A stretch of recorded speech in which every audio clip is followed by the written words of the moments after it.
ආයුබෝවන් සුබ සන්ධ්‍යාවක් වේවා.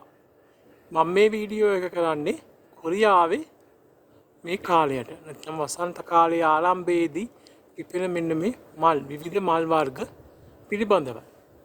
ඉතින් ඔබ කවුරුත් දන්නවා මේ තමයි සකුරා මල්. හරිම ලස්සනට මුළු ගහ පුරාම මල් පිරලා තියෙනවා.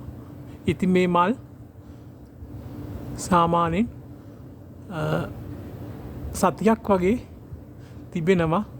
ඉතින් සුළඟ වර්ෂාව වගේ හේතුන් නිසා මල් පරදීමත් සමගම මල් ගිලිහිලා යනවා. ඉතින් ඒ ගිලිහිලා ගියාට පස්සේ කොළ හට ගන්නවා. ඉතින් සකුරා ගහ ළඟම තියෙන මෙන්න මේ තවත් ලස්සන මල් තිබුණු ගහක්.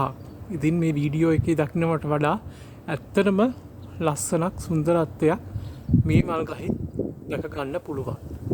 ඉතින් අපි අද යන්නේ මේ මල් පිරුණු සකුරා මලින් බලවුණු මේ පාර දිගේ.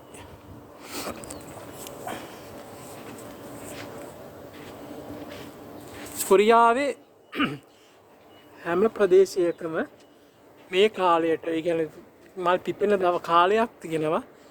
ඒ කාලයට මුළු ප්‍රදේශයම මේ මල් වලින්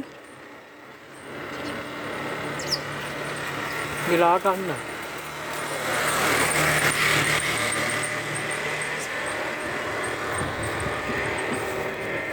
මේ තියෙන්නේ මේ කාලයට වසන්ත කාලයට පිපෙන තවත් මලක්.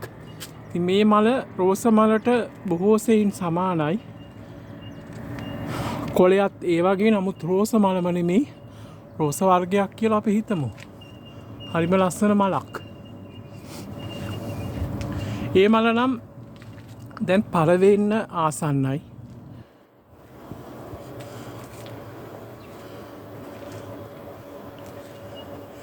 ඉතින් මේ පාරේ මෙහෙම නම් උද්‍යානවල කොහොමද ඇතිද?